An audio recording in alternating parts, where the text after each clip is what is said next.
Good morning, and welcome to our webinar, Reverse Transfer in the State of Michigan. My name is Mindy Starcher, and I am your Regional Relationship Manager at the National Student Clearinghouse.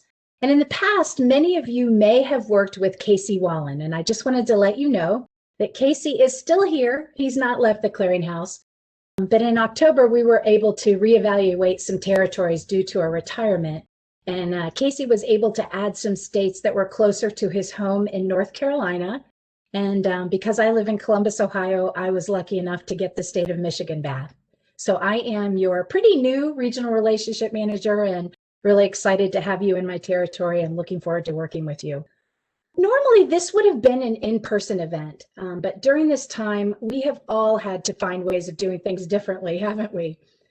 Who would have thought in March of 2020 that we would still be dealing with the effects of the pandemic almost a year later? That just blows my mind that we've been in this state for almost a year. You know, my hope is that in 2021, our world returns to some semblance of more normal, whatever that looks like. I hope that we're able to have ACRO in 2022. And I hope this coming fall that Macro will be able to get together at a Macro conference in Traverse City or Boyne or my favorite Frankenmuth, and that I'll be able to see all of you in person. One of the things that I've really missed during the pandemic is the ability to come on campus and sit down across from the registrar and their team and talk about our services and what we can do to be helpful. So again, I'm keeping my fingers crossed that in 2021, we'll be able to do some of that again. We have a great agenda for you today that includes experts from the Clearinghouse and even some discussion with a few of your colleagues in the state about their implementation of our reverse transfer product. So let's take a look at our agenda for today. I'm going to start us out in a few minutes with just a really quick introduction on the Clearinghouse, who we are and what we do, just in case there are some people on the call that aren't that familiar with us. So I want to start us off with that. And then I'm going to go through an overview of the Clearinghouse's reverse transfer process. And that will just kind of set the stage for the rest of our discussion during the webinar. After that, I'm going to turn it over to my colleague, Joe Carlson, another regional relationship manager, and he's going to talk about reverse transfer in the state of Alabama. And then three of your favorite registrars, Carrie Jeffers, Keith Macomb, will be joining us to talk about their implementation of the Clearinghouse's reverse transfer product.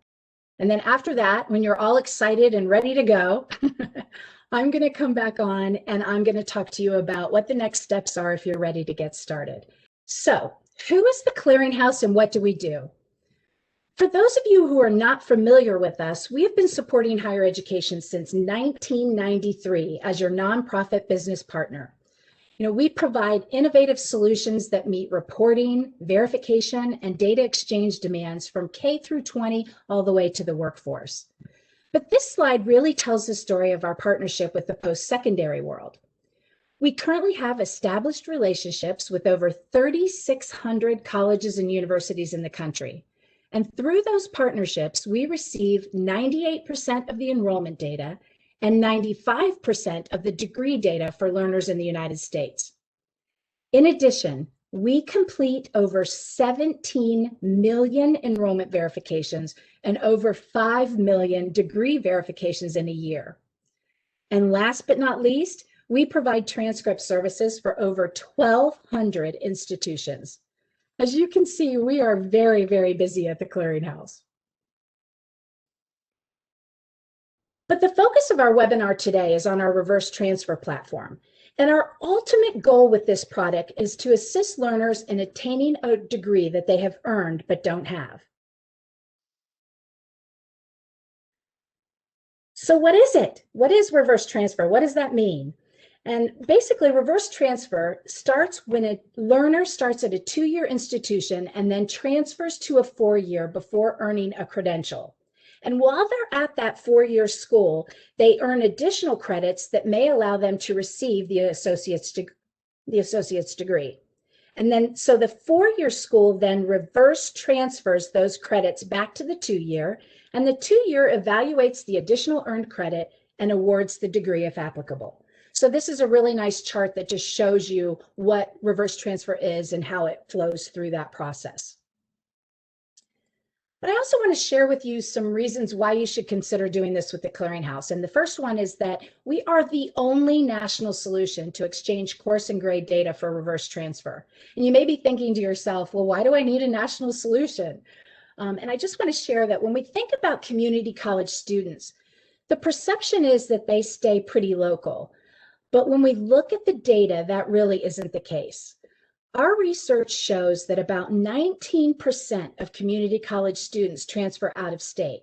But keep in mind that some of those people may not be physically leaving the state or moving out of the state, but rather attending large online schools that are located outside the state. Another great benefit of our product is that it's geared to alleviating the workload for colleges and universities in this process. So there's one file submission of course and grade information from the four-year school, or what we call the host institution. There's no need to send transcripts throughout the semester, just one data extract that can include all of your transfer students across the country. And then we take that submitted file, package the information, and dispense it to the appropriate two-year school, or what we call the degree granting institution. Another really nice piece of our process is that it allows you to process these files on your timeline. So if you think about reverse transfer, it tends to be a more casual product, unlike other things like degree reporting or grade reporting, which is typically on a defined time frame. Our process allows you to upload files when you have the time and are ready to evaluate. So we give you the ability to easily search and access one-off records. So if you haven't gotten around to downloading and processing a reverse transfer file, you can easily search for an individual record if questions come up. Now, I cannot emphasize this enough. One of the best benefits of the Clearinghouse service is that there's no dealing with transcripts for this type of information. So you don't have to guess if a transcript that you get is being received because they want to be considered for reverse transfer, or they've just been admitted to your institution. It's all there. It's all there in this data service that we provide. And it's the Clearinghouse. We're already your trusted and secure place for all of your student data. So we're already a trusted partner. This is another service that we offer where we work with that data in a secure manner. So at a very high level, this is how our process works at the Clearinghouse. And we're going to start with the four-year, or what we call the host institution. So the host institution is going to create an extract of their student course data and send it to us at least 3 times a year. But I want to share with you that most of our schools actually build this into their grading process and send to us every time they roll out grades. So there's no limit to how often you can send that information to us. And then when the Clearinghouse gets that file, we run the data through a validation process, package it, and then disperse it to the appropriate two-year institutions. On the two-year side, or the degree granting institution, they're going to ingest that data, run their degree audit processes, and confer the degree if applicable. And then when the two-year submits their degree verify file to the Clearinghouse, there is a reverse transfer flag that they can check to indicate the degree was awarded through this process. And this just is so that we know which degrees are awarded through reverse transfer and can provide some reporting back to the 4 years. But please note that we have reporting available in this product for both the 2-year and the 4-year institutions. So that's how the process works at a very high level. Now that we understand what reverse transfer is and how it works at the Clearinghouse, I want to introduce you to my colleague, Joe Carlson, who's another regional relationship manager at the Clearinghouse. And Joe works mainly with the Southeast states and has a really great story about how the state of Alabama implemented the reverse transfer product at the Clearinghouse. So Joe, I'm going to go ahead and turn it over to you. Thanks so much, Mindy. It's great to get to speak with everybody here today, and I'm always excited to, share a success story from Alabama. It's not every day that I get to brag on much that comes out of the state of Alabama, but we are fortunate to have a really successful and thriving community college system here in the state. And so, of course, with that type of availability to our students, we have a lot of transfer interest from those 2 years to the 4 years. So I've been with the Clearinghouse now for about a year. It's really been an interesting change coming from a registrar's office. I was the Associate Registrar at Auburn University. I'd been at Auburn for about 10 years.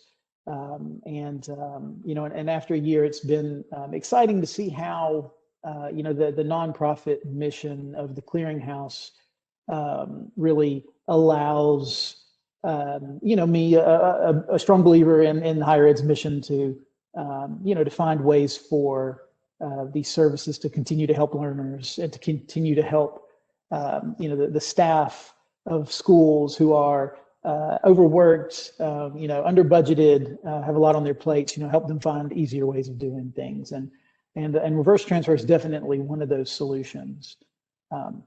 So I hope my story will resonate a little bit, particularly with attendees here from some of the other 4 years. I think like many 4-year institutions, at Auburn, we honestly, we struggled with helping our transfer students be successful. We felt like we pretty much cracked the code on the standard and what I consider fairly easy, student profile of that new first time straight out of high school. And while there's still a lot of variation in that type of student, a lot of different, socioeconomic backgrounds and variation in their profiles, you can create student success programs still in a fairly one-size-fits-all fashion, because what you generally have is fairly young students who have that one role, right? That sort of life role at the moment of student, and that's their focus, that's their goal, that's their interest. Transfer students are vastly more complex, and that's really where I think that we struggled in the state. Transfer students could be military transfers. They could be adult learners who are coming back, very focused on a specific attainment goal, as adult learners typically are. They could be, reluctant transfers who had to come back maybe to their hometown because of financial reasons, health reasons, family issues. The profile is just so vast. And, the struggle, I think, for the 4 years is how do you really serve these students as individuals when you're really faced with painting with a broad stroke, because you have limited staff, you've got limited opportunities for engagement.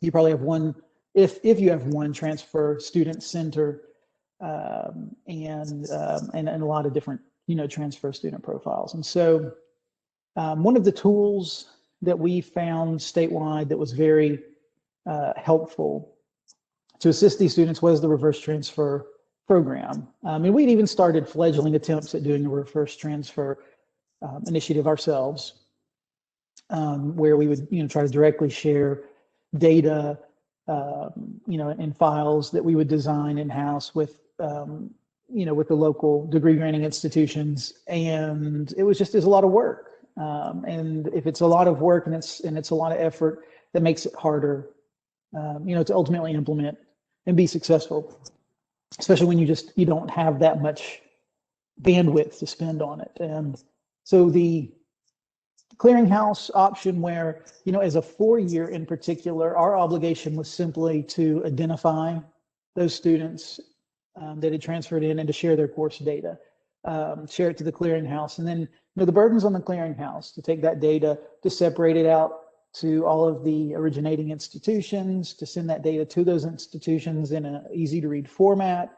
And it really takes the burdens off of the schools to make this program in-house or in-state, and to get everything off the ground. And it expands past the state. And I think that's something that's really important, to emphasize. We started in Alabama as a statewide initiative because we We're wanting to help the students in our state. Auburn's a land grant. Part of our mission is certainly oriented towards, the population of our state. But very quickly, we started seeing reverse transfer files that would get downloaded from institutions, well up into the Northeast, out on the West Coast, Washington, Oregon, California, over into Texas. So our students really have a wide reach. And sometimes I think that that's easy to overlook. And so, the benefit of a national reverse transfer program like this one is that, you're serving your students across those state borders. So a lot of what we experienced in the state was anecdotal, right? We understood there were problems. We understood there were variations. We understood that to help them be successful, we could award associate's degrees along the way, which would, of course, increase their lifetime earning potential should they stop out and fail to complete the 4-year. It still gave them, a leg up, so to say. And, we understood too that, there's a lot of momentum to be gained in those incremental goal achievements along the way. And so that would help give students a push, to the finish line of the bachelor's.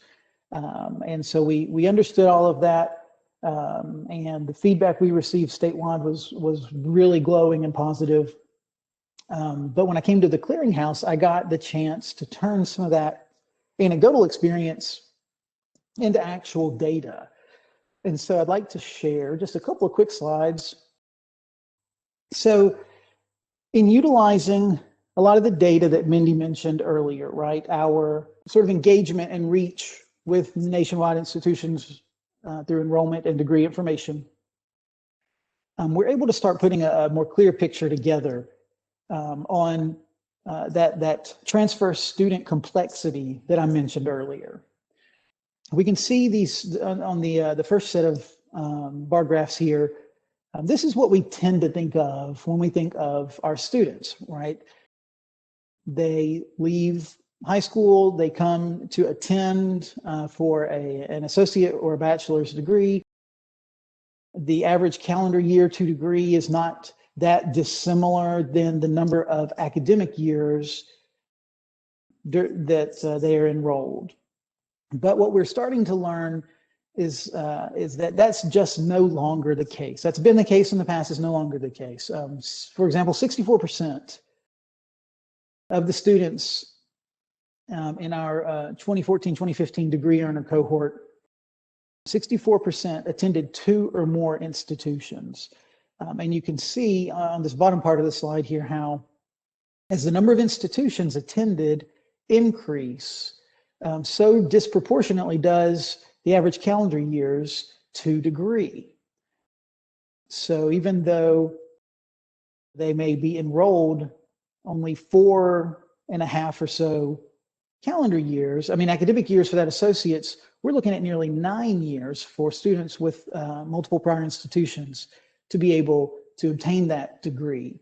So, of course, the question is, why is that? Why is that so impactful? And it's because the students are not just attending straight through. They're not just attending single institutions. They're starting later in life, for one thing. So we've got nearly 40% of this cohort of students matriculating at the age of 20 or older. We've mentioned that 64% are attending 2 or more institutions. Those institutional transitions impact the peer-to-peer relationships and peer-to-mentor relationships that we know are so critical for student success. And we know that the stop-outs in response to family and work obligations are also very impactful. We see also very regularly that they're enrolling more frequently as part-time students than having traditionally been full-time students. So of our bachelor degree seekers, we have 40% taking at least one stop out, and over 50%, 52% of our associate degree seekers taking one stop out. So this linear enrollment is becoming less and less the norm. So this slide's really neat. So this is the 2010 entering cohort, 2010 community college entering cohort, who within the typical six-year completion rate, who had obtained a bachelor's degree. So we're starting community college, who earned a bachelor's degree within 6 years. The national average, 13.3%. Michigan admittedly is very close, just slightly behind there on the national average, still right around the 13%, high 12% range. But what's interesting about this low 6-year bachelor's attainment rate is that the interest in obtaining a bachelor's by our community college enrollees is very high. So we have a 32% transfer rate. This is the percent of first-time degree-seeking students who transfer from community college to a 4-year institution within 6 years. So high interest, but for a 6-year completion rate, very low attainment. And of that 32%, 62% of them are making that transfer prior to earning an associate's degree. So well over half of those students who have that interest in the bachelor's degree are leaving without any credential at all. So high interest, low attainment rate, and a high percent of them that don't have another credential, to back them up if they do inevitably stop out. So all those percentages together leave us with around 350,000 community college transfer students who went to 4-year institutions without earning any kind of credential. So that is a lot of students, we call it some college, no degree population. So a couple of tangible benefits of being able to get those 350,000 students, an associate's degree while they're along the way. One benefit that I think we don't often think of, which is really a shame, because when we understand better the variety of the population of transfer students. So studies have shown that students who reverse transfer while earning their bachelor's degree will have higher wages. So these are wages from jobs they're working while enrolled in their bachelor's degree, right? And this all starts to make sense when we understand that variety of students, that these are students who have started later, who may have families. They have more than just that single role of student, right? They're also parent, provider, spouse, right? All these different roles that our military transfers and our adult learners may have. And these expenses help them pay for things. School expenses, daycare, right? And other barriers to completion. And this is a neat case study that was done with the University of Texas, El Paso and the El Paso Community College, right? I mentioned earlier that anecdotally in the state, we understood that students were, as they reverse transferred during the pursuit of their bachelor's, they were getting a sort of momentum boost, right? They were getting a leg up, and it was keeping them going as they attained, met that goal. And so in a case study we were able to do, we could see that more tangibly. So with these two institutions, we were able to see that once a student, the bachelor's degree student, had earned their associates, 84% of that sample went on to complete their bachelor's degree. So a very, very high completion rate. And these are completion rates, right? These are students who are in the first-time cohort at the community college. level. So the community college is going to benefit from those completion numbers when that associate's is earned through reverse transfer. So a really interesting look I felt at this student data, and it really helped, I think, confirm or maybe affirm a lot of what we as a practitioner, what we sort of thought we understood and felt like we understood in dealing with a situation that really was very, very complex. And as a single institution and even as a state, we didn't really have that type of nationwide data to really understand it in the way that we could here at the Clearinghouse. So Mindy, thanks so much for letting me have a chance to speak with the group here today, and I will turn everything back over to you. Thank you, Joe. I appreciate all the data that you shared with us and information about these two different projects in the state of Texas and in Alabama. Next, I'm going to turn it over to 3 registrars in the state of Michigan that have actually implemented the reverse transfer product at the Clearinghouse. And I wanted them to share with you today what the implementation process looked like and why they think this is so important in the state of Michigan. So I'm going to start with Carrie Jeffers. Thanks, Mindy. Appreciate that. Well, good morning, fellow colleagues from the state of Michigan. I looked at the attendee list, so I know many of you, so it's good to see you online virtually at this time. And I just want to spend a few minutes in regards to the implementation that Macomb Community College took and why we decided to go with the reverse transfer solution through the National Student Clearinghouse. In regards to the implementation process, I have to say there's always this misconception that there's a lot of heavy lifting, that there's a lot of IT involvement. And I have to say that from Macomb Community College perspective, that was not our case at all. We are the only community college in the state of Michigan that have implemented the reverse transfer solution. And I know that every time I talk with my community college registrar colleagues, this is something we tend to discuss. And I know that IT kind of is the portion that ends up becoming kind of the trip up. How much IT time is taken, how much did you have to do personally or individually of your team to make the solution work? We signed the reverse transfer agreement in December of 2018 with the National Student Clearinghouse, and we started implementing that following January in 2019. I have to say that the Clearinghouse walks you step by step in regards to the implementation process that is needed to make this happen. Their guide for implementation is very succinct. The paperwork that you have to fill out to kind of put all the pieces together to make this happen was really smooth and seamless for our institution. We had little IT involvement at Macomb Community College. We are a colleague school, and so the portions that I'll talk about in regards to our SIS system was very minimal as compared to what actually takes place to transmit the course and grade level data that Mindy had talked about of what the NSC does for reverse transfer.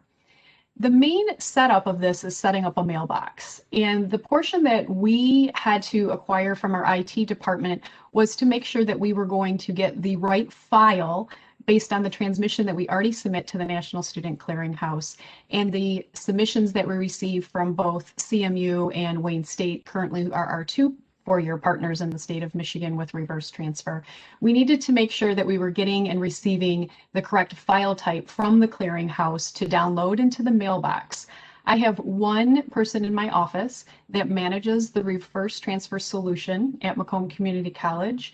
She gets the emails from the RT requests that we receive both from CMU and Wayne State, as well as these one-offs that Mindy was talking about. It's greater than just your students who are seeking a reverse transfer degree from just Michigan institutions. We have received inquiries from all over the United States in regards to our students that have transferred to other four-year institutions outside of the state of Michigan.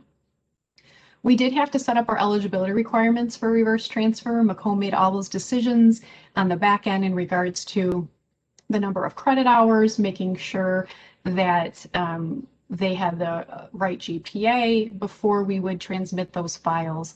And so that was another portion that we worked through with our IT department to make sure that the eligibility requirements were correct in the file type that we are getting from the clearinghouse as well as our four-year partners. When this occurs, we received actually just files from CMU and Wayne just last week, actually.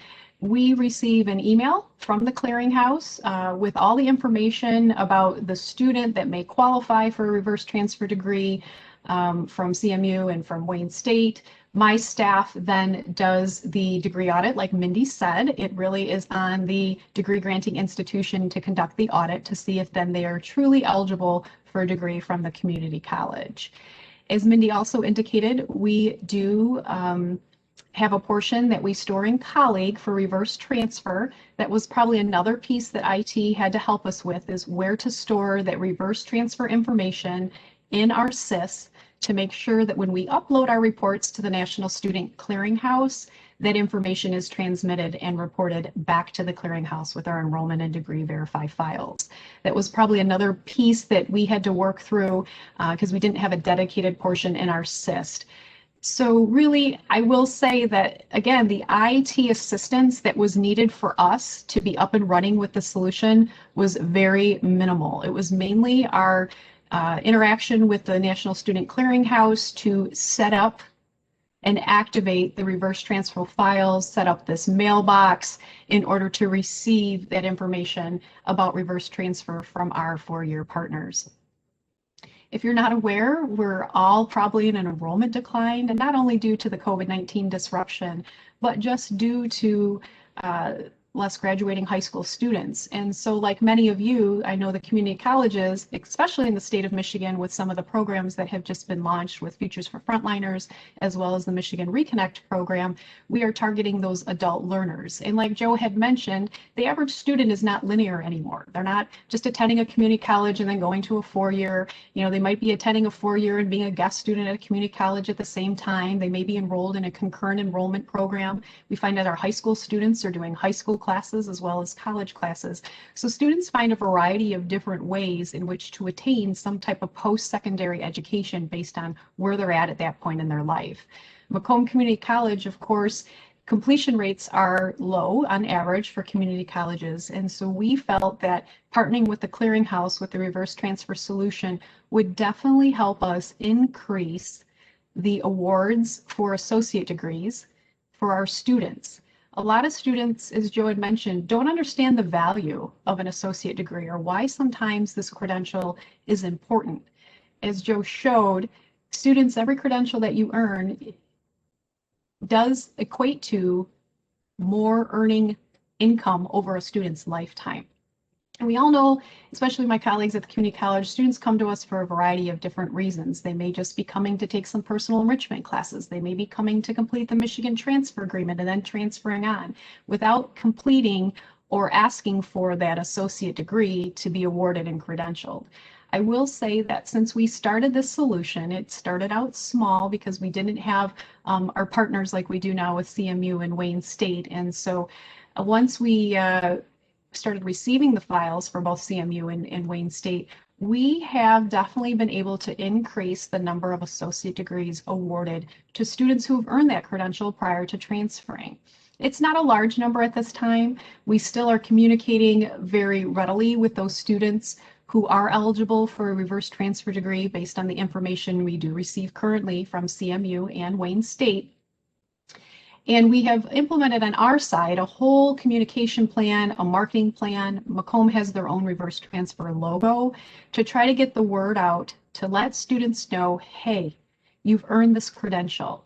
The solution is easy. All you have to do is when we contact you, let us know, yes, I'm interested, or no, I don't want that credential.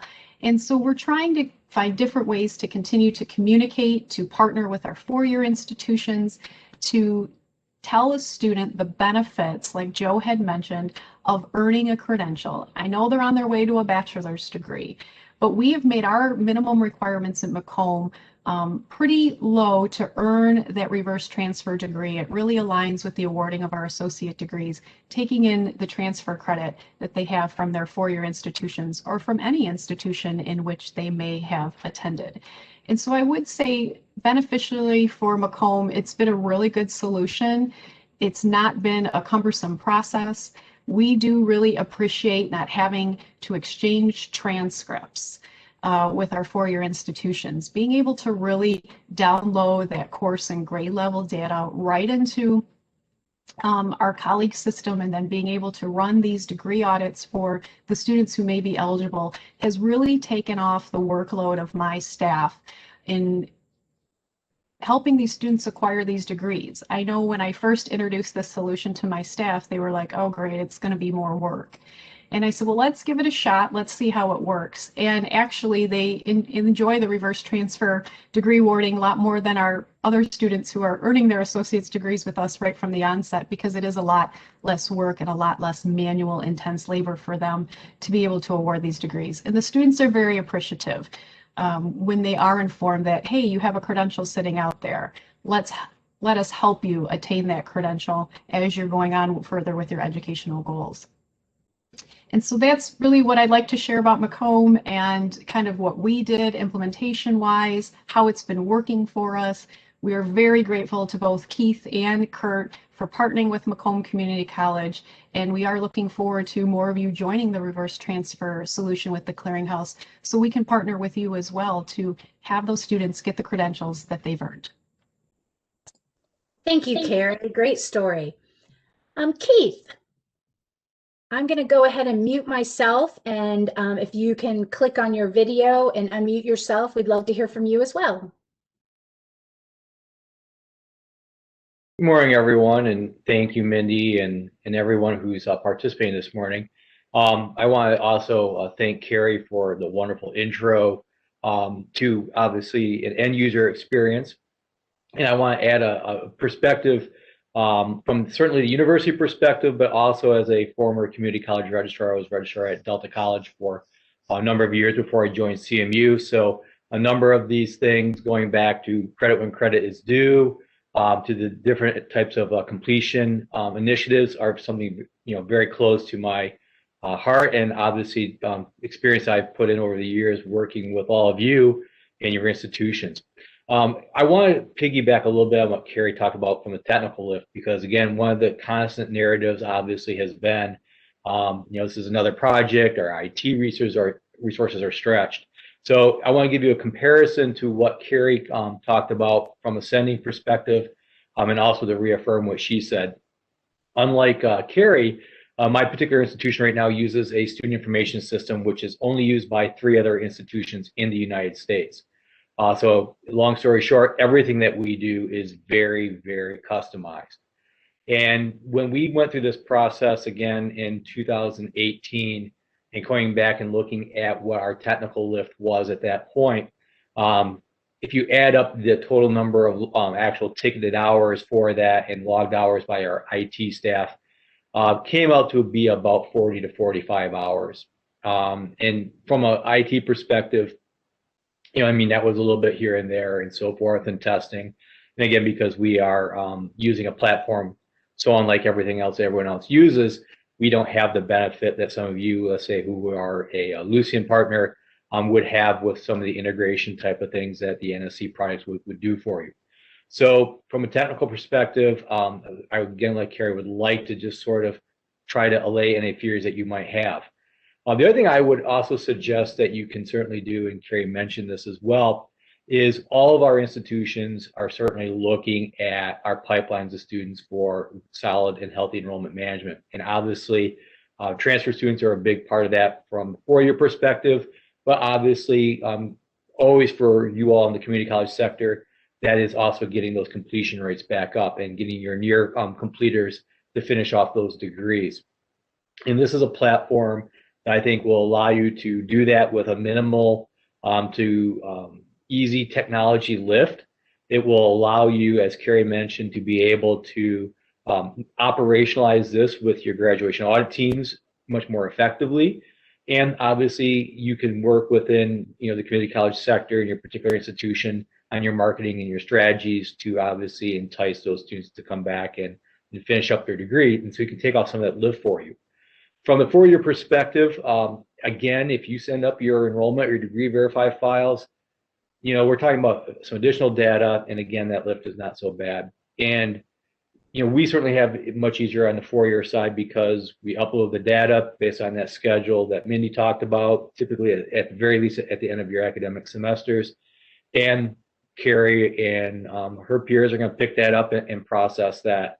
But I think one of the things that we can certainly do better, and I've certainly been a strong advocate of this over the years, is that one of the things that we need to do better in the state of Michigan is look for a unified approach and certainly messaging to help our students who are moving through our campuses simultaneously. We use swirl, we use different terminology, whichever one fits for you, to help them, again, be pointed back to the most important aspect of this for them, which is ultimately ensuring that they get the credentials for which they have worked so hard for. And we certainly want to do that. And so whatever we can do, as we all talk about resources, we talk about time and efforts, let's leverage those resources. And as Carrie mentioned, it's not a huge N right now, but there's only a few of us using it. And what was very, very telling is that, for, the dozens that participate in this already, they're able to do that. And one partner who was bringing this data in, was something that kind of pinged on our radar that we wouldn't even expected. And, that's a great thing. And we had really nothing intentionally set up for that. And that's just within the state of Michigan. So I believe that, if we can do this holistically as state partners, as collaborative peers, I think we can certainly add a lot of efficiency to our operations, and we can work jointly then through our various approaches, certainly through MESU and MCCA and macro, to promote and encourage students through the branding and the type of things that we need to do and the other enticements to help them to take advantage of these opportunities. So again, it will really work to all of our benefit to do that. I would also suggest as a strategy, if you are so concerned about your IT lift, is to really get some good champions with your administration. Really think about embedding, if you can, this type of initiative as a strategy within your strategic enrollment management plan, or perhaps your university, your college's strategic plan for the given year, or a tactic that you will use. Sometimes you will have to do those types of things to ensure that it gets the visibility, even though it may not be the largest lift IT project on your docket that year. And if you can start to put some of those metrics around it, obviously that Mindy talked about a little bit, to see how those things can help benefit your overall enrollment health and your completion rate health, it may help you to get that project a little bit more visible on the IT side.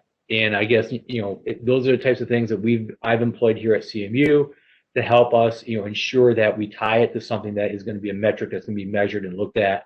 And again, tying it to your larger strategic initiatives for the year, or for your institution's strategic goals and initiatives, really are critical, because then that way you start to get that leverage and you get that buy-in that you will need to help see that through.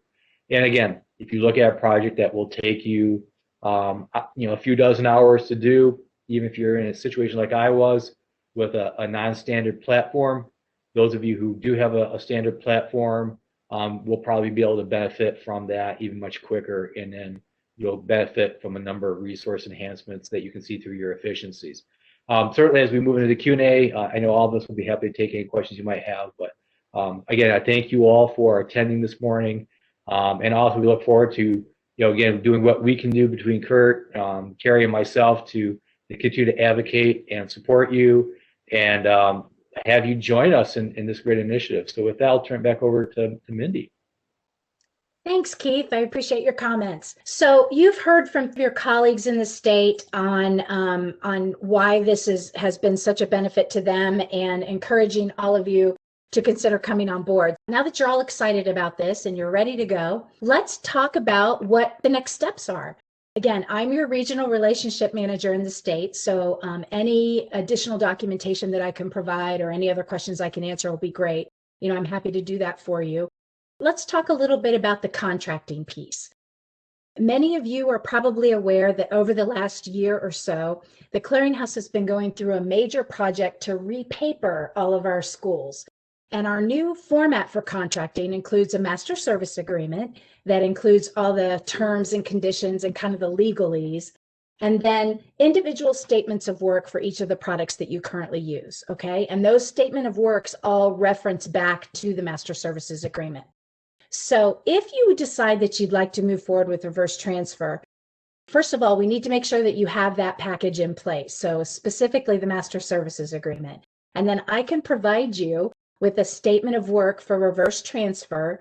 And once we have that signed and in place, we can move forward with sending you over to our implementation team. Now, one of the things that's really great about the implementation of this service and the team that'll work with you is you'll have an individual implementation specialist assigned to you, and they'll work with you to get everything up and running. They'll answer your questions about the files that you need to do. They'll train you and your team on how to move forward. They have a very great wealth of knowledge about best practices with regard to reverse transfer, so they'll help you with all of that as well. So if you're interested in moving forward, reach out to me. But if you think that you're ready to go, I'm sure that our 3 registrars would be thrilled to have you join them in this process, and I'm happy to work with you on moving forward. So I want to go now to the discussion and questions. And the first one is, are community colleges in Michigan incented in some way for associate degrees awarded?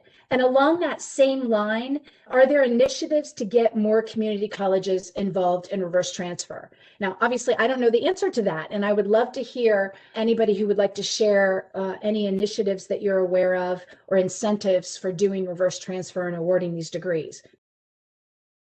This is Carrie. Completion rates are important. I mean, that's how, you get funded. We want to try to increase our completion rates through the state of Michigan. If you're not aware, there's the 60 by 30 initiative in the state of Michigan as well, where, we're trying to get 60% of our population by 2030 some type of credential in the state of Michigan. So it goes back to a lot of the benefits for that individual. That's why the state of Michigan launched Futures for Frontliners and has also launched the Michigan Reconnect program to provide opportunities for students who have started a credential but not quite got there. And so I think reverse transfer is a nice dovetail into those initiatives that the state of Michigan looks at and continues to move forward with. I know, as Keith mentioned, Macomb, we've been going through a strategic planning process. We call it the Strategic Plan 2025, and I sit on one of the strategies. Actually, my meeting for that strategy was right before this webinar, in how we are going to increase graduation rates at our institution. And one of those, of course, is through reverse transfer. And so you have to look at your strategic initiatives, as Keith mentioned. I think that was a really great point that he made, to get some advocacy within your own institution to increase graduation rates. And so you need to check with your institution, see what your goals are, talk with the MCCA, talk with your college president in regards to the type of fundings that may be available to you for completion rates for your college here in the state of Michigan. Thanks, Carrie. While you're on the line, I have a question specifically for you. Someone had asked, how often do you receive files from CMU and Wayne? I think right now, and correct me if I'm wrong, Kurt and Keith, because my assistant director really handles all of that. I know we just received our most recent file last week, but I want to say 3 times a year, unless it's more than that. If she's pulling that down, that information down, I guess it's when it's uploaded, it's transmitted, and when we receive it to pull that down from, well, our current partners right now, which is CMU and Wayne. Yeah, we go 3 times a year. We would go after our fall, our spring, what maybe you call winter, and then after our summer. We do request that you do it at least 3 times a year, and I think many of our schools just add that as part of their grade processing, their grade rollout processing. So great question. Keith, do you have any other additional comments to add about, incentives in the state or initiatives to get more community colleges involved? Right now, certainly completion, overall transfer metrics, major discussion within the 4-year communities, as certainly all of our strategic plans, enrollment plans are currently being reviewed, and obviously our state association, MASU. So, I've had the pleasure of working with them all and talking about these aspects of this, and again, looking for ways that we can assist our two-year partners in making sure that we really maximize all the transfer opportunities for students that were transfer friendly. Obviously that work, you saw evidence of that through macro in the transfer network and so forth. And these things all dovetail together, to borrow Carrie's phrase. So one of the things that we can certainly do from an efficiency standpoint is many of us in the four-year sector have a number of you in our what I would call our key feeder schools, obviously, different based on locations and so forth, or program alignment. And so this way, it really helps to bring that, I guess, holistic conversation about the Michigan higher education experience, because so many of our students are, moving between our institutions simultaneously, and for any number of reasons. And so we certainly know that there is that benefit to a student who is maybe on their way to our baccalaureate experience, but they can still get that associate's degree, very, very close to that, with a 1 or 2 semesters of transferability maybe. And obviously they can start to leverage that right now, even in terms of some of their earning potential. Also helps them with other aspects of pedigree programs to show they've completed. Academically, they're proven to do very, very well. And so those are just things that we all readily support to get them through and show that they've been part of this process. And now, as Carrie mentioned too, it's been expanded through the dual enrollments and through the early middle college. So many of these students now are in our collective pipelines, and by design we've made them complex, and we've added a lot to that swirling. So I think it is incumbent upon us to make sure that we certainly put those memorialization points very clearly there in the student life cycle journey, so that they can start to see how this all ties together. And I think that will certainly help the students see the value in the time that they put in. Parents and advocates start to see the value. It'll improve the overall discussion in the state of Michigan and obviously our country about the value of higher education. And it's one of the great values that we have in the state of Michigan, that we are not a centralized entity, and we work very collaboratively and trying to accomplish a lot of the same goals, even though slightly different flavors based on our sector. So anything that we can do to support each other in that effort, and obviously having a partner like the NSC can certainly help that make it more effective, so that the conversations we have with students are more focused on, again, the things that are very important and less about mechanics. And I think if we can leverage those things, we can do those things in a much more efficient way. We all have still some scars and therapy sessions left from credit when credit due reporting. And, as we mentioned, going and getting the dashboard reports from NSC on reverse transfer is pretty painless. It's quicker to do it than I've just said to actually explain it to you. So again, anything that you can do to save yourself time and energy is going to give you more time to properly resource yourself and your staffs to help students. Can I just add to something that Keith said too? I think part of it, and this is the way that Macomb approached it, is that, Keith and Steve Linden from OCC and Kurt and myself, we had a conversation about reverse transfer at a macro conference a few years ago. And we had a representative from Auburn University, and kind of Macomb's strategy was to go out to our four-year partners where we have the most students transfer to. I think that, like Keith said, if you can collaboratively get people in your corner to go together and on this solution, so you have partners to work with, and then show your next transfer partners, hey, this is working with Wayne, this is working with CMU. I think that collectively it becomes a more collaborative approach to the solution, and then that way you can gain momentum. I know that we've been working for a few years with Auburn University, and we were almost there, and then there was a transition when Steve moved to MSU and Tricia came on board, and then of course that institution had different priorities at the time, but we are having those conversations with Auburn University, where Macomb is one of their heavy transfer partners. I think if we can work more collaboratively and maybe you seek out either as a 4-year, your 2 years where you get the most transfer students, or as a 2-year if you're interested in the solution, going after your partners where you have the most transfer. Maybe the more collaborative approach is a way to go, to provide value to your upper management or leadership as well to sign on to the solution. Thanks to all of you. That's great. Okay, the next question I have is, what does the reach out process look like for community college from 4-year institutions? And to clarify that, they're asking, so starting the conversations, we currently have agreements with 4 community colleges. How would we approach them in regards to reverse transfer? So Carrie, maybe you could kind of start out with with some advice on how to move forward with that. And then Kurt and Keith, obviously, feel free to pipe in.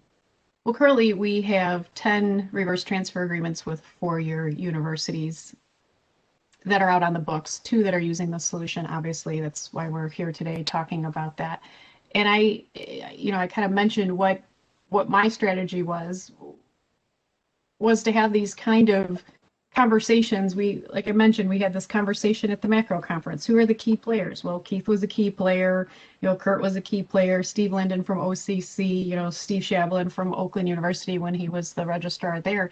To start having these conversations about the mutual benefit to both of us, and if we all go in with the mindset of, if community colleges can get their completion rates up, that's a win for a student to transfer to a 4-year institution. Transfer students are a lot more successful when going to a 4-year because they already know the ropes of higher ed. They tend to be better students than those FIDIACs who come right out of high school into a 4-year institution. And so anything that we can do to collectively show this mutual interest to move forward. And so I just started talking and having conversations with my colleagues. I think the great thing about the state of Michigan, between the privates, the publics, and the community colleges, is that our higher ed world is very small, and we know all the registrars. We know of them. You may not know them personally, but you always have a commonality of being a registrar at an institution. That's a great place to start the conversation. And so I think having kind of these water cooler talks with your colleagues, hey, what do you think? Is this possible? Can we come up with a plan that maybe then we can present to our senior leadership or whoever has to make those decisions for these types of solutions to be implemented at your institution, and the benefit? And I will tell you, those conversations come pretty easily, and the sell to the senior leadership for me was pretty easy. Oh, you want us to increase our completion rate, Carries? You want to sign up for the solution? Okay. Who's your partner? Who are you going to talk to? And so, that's kind of how the approach that I've taken, the approach that I recommend, but I know everybody's style is a little bit different. But, I think that for me, having those kind of more informal conversations about mutual benefits and how we can make this work is a great approach to start. That's how I would approach it.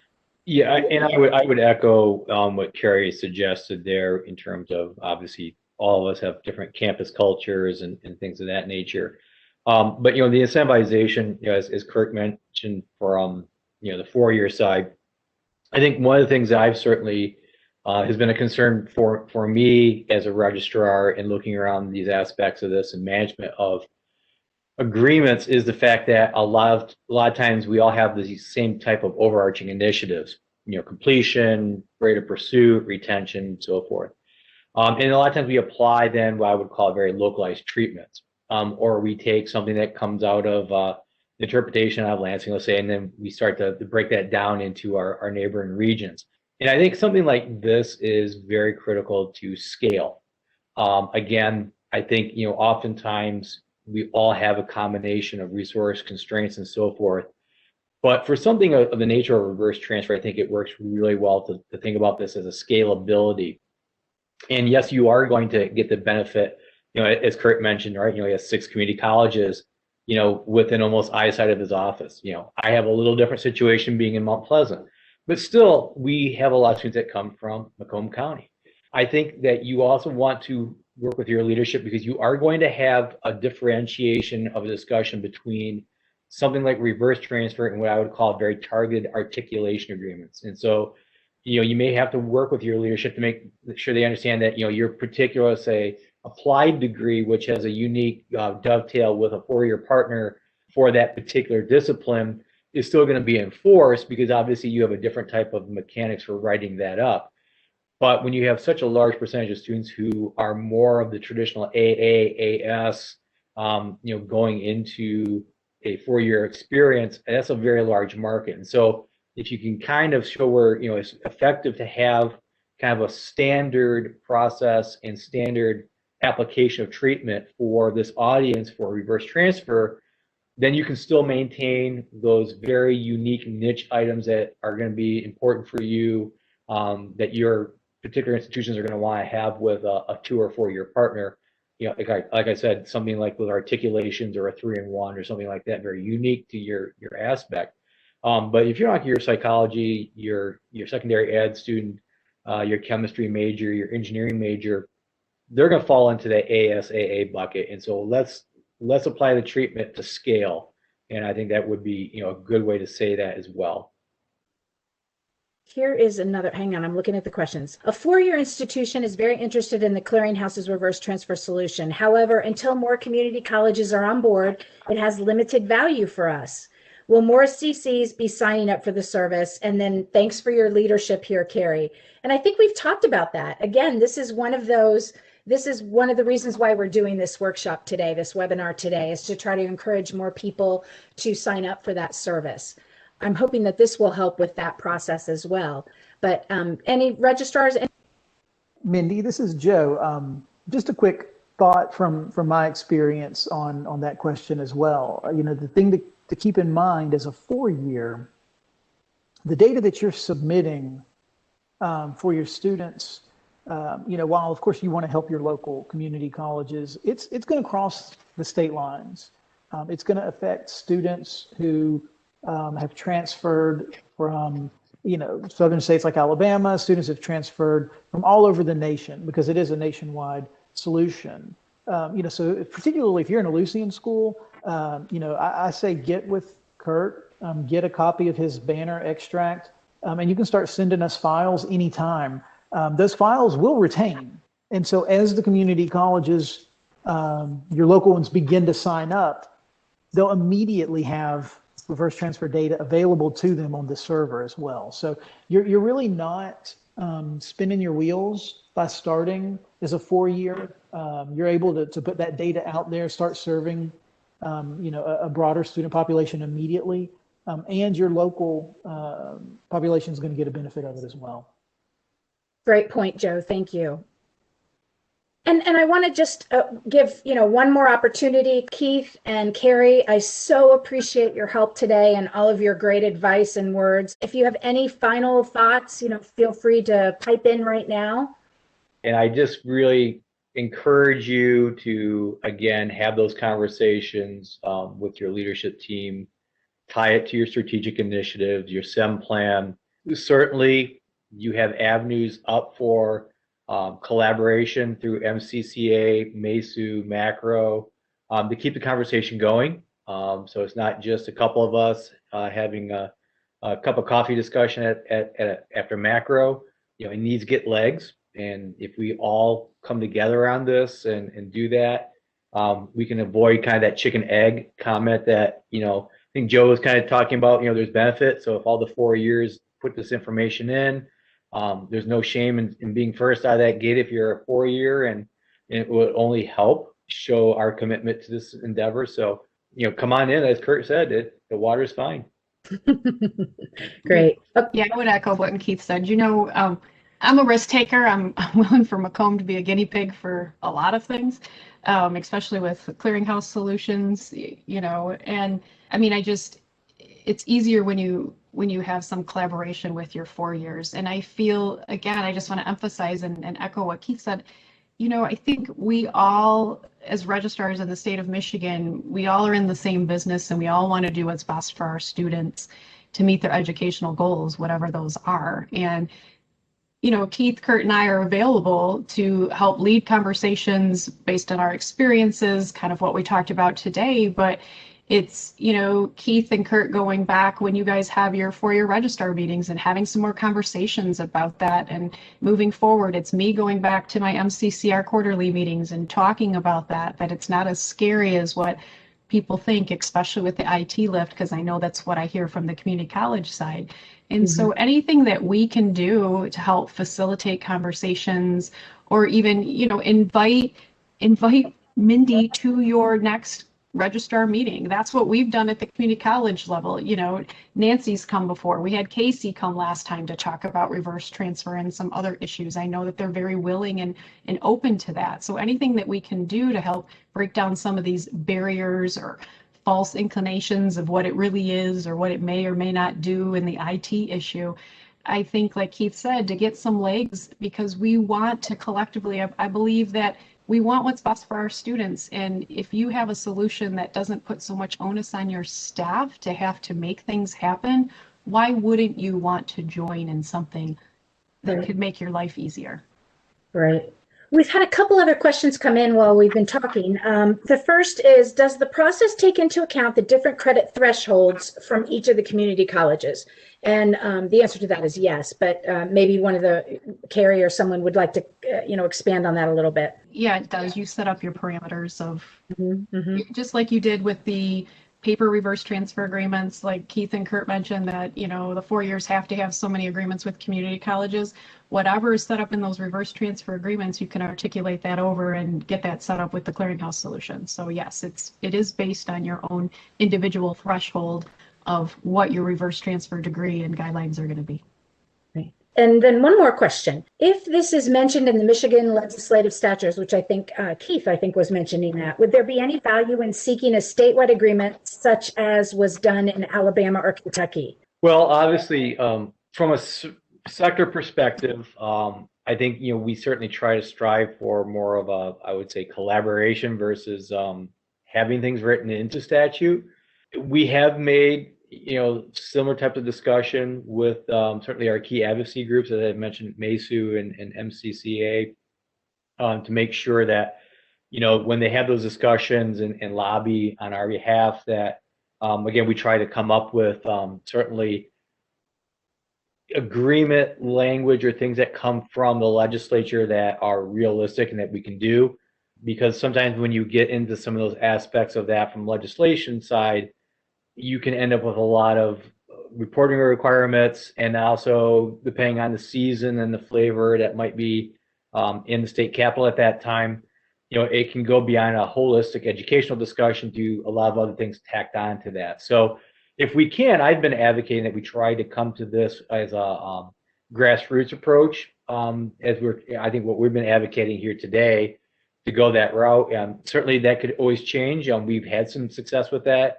Kirk can certainly speak to that with what we did with the Michigan Transfer Network and some of the joint collaboration that came out of that, and which ultimately did make it into some of the legislative funding to get the seed money for what you see now for the Pathways project and so forth. So there are options for that, but again, this is something that's before us already, and building off of the spirit of the agreements that were already in force and past legislative mandates. So, I think we have some room to maneuver there that wouldn't necessarily tie us up in a more laborious legislative process.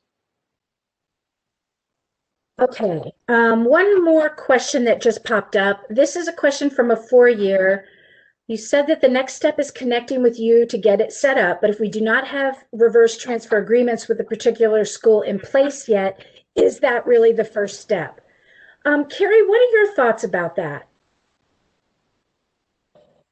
Again, I would seek after what community colleges are you're getting the most of your transfer from. I mean, if Macomb's one of those colleges in your, hey, call me, I'll work with you. But I think it probably behooves you to go after the community from a 4-year standpoint, to go after your feeder schools for your community colleges and have a conversation with them. Because I will tell you, when the reverse transfer came out and the 4 years had to have so many community college partners, you may have a reverse transfer agreement somewhere with one of your feeder schools. And so it may be worth just checking on that, how's your reverse transfer agreements currently, but that's my recommendation. Right. What about you, Keith and Kurt? When we built ours out in 2018, so Carrie and I were certainly co-guinea pigs. at that time, and I can't remember the exact date, but we were uploading at that point, and there was nobody else there in that space. So, for us, it wasn't, and we still honored the agreements that we have in the process we had worked out with those institutions when they were mandated prior to that, even as Kurt referenced. So, and we still have those on the books, and we still run those processes because we don't have this, really to scale. But again, then I would take that out because then it's less agreements you have to monitor. It's built to scale, and you send up your data, in our case, 3 times a year. And then I think it becomes more of that messaging, and that doesn't change things, at an institutional level. Carrie's message out of Macomb is going to look different than Wayne Community College's messaging, and how they're going to reach out and promote that within their institutions. And, what Kurt may do at Wayne State to promote it may be different from there, but the process will be the same, and we won't have to worry about, well, you got to have 4, you got to have 5. We'd be able to say, yeah, we all, upload to this platform. We all have access to the data. We can all execute our processes, and that becomes more of the communication piece, and then tracking what you're actually getting from that. So I would like to get away of having to monitor the 4 disparate agreements and the process we built to support them.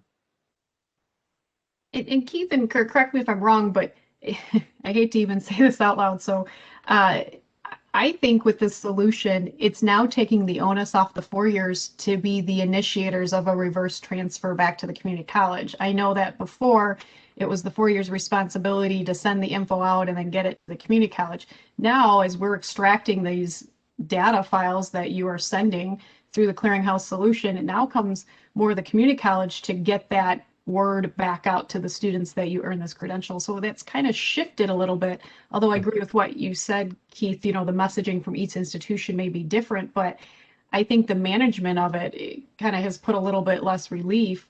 Like you're saying, you don't have to manage all these different agreements who all have different thresholds, because I know that's how it is with our 4-year partners. So some of the old agreements, paper agreements we have with some of our colleagues, it kind of takes the onus off the 4-year and kind of puts it back on the community college to reach out to those students about the credential being awarded.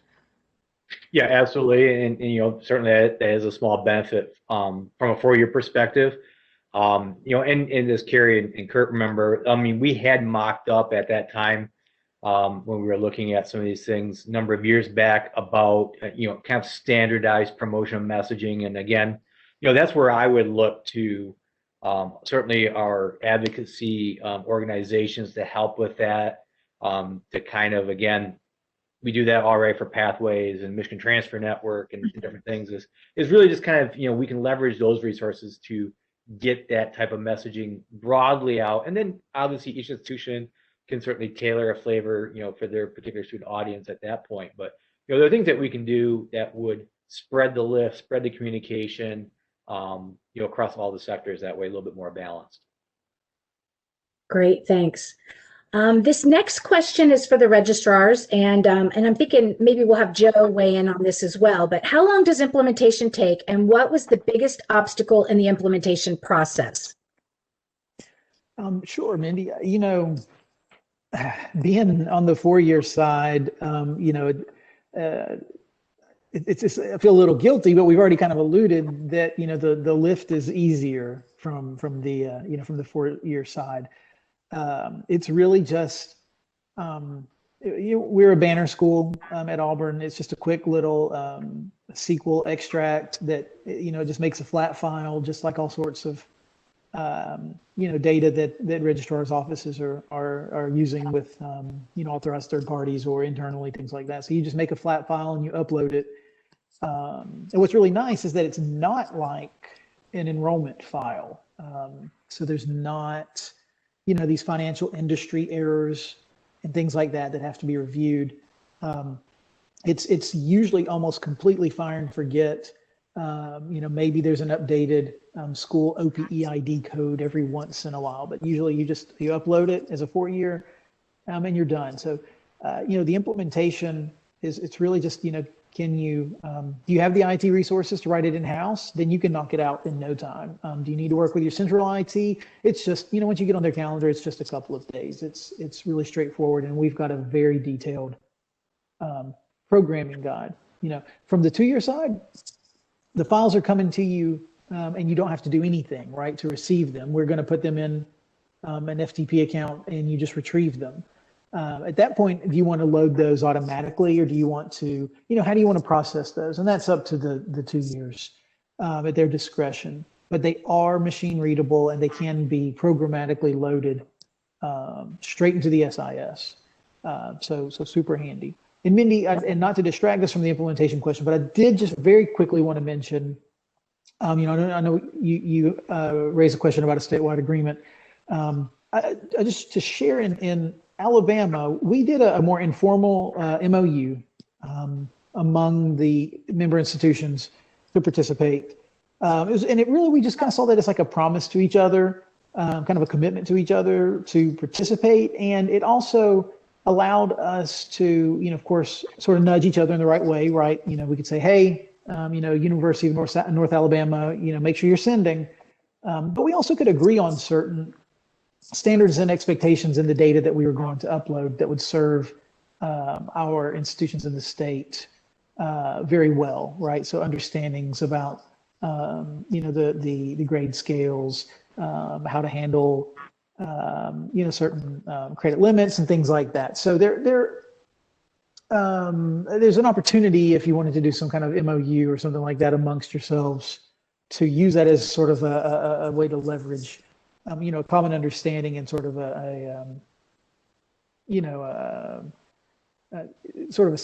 self checks and balances as well. So, Thanks, Joe. How about the other three? Anything you want to add to that?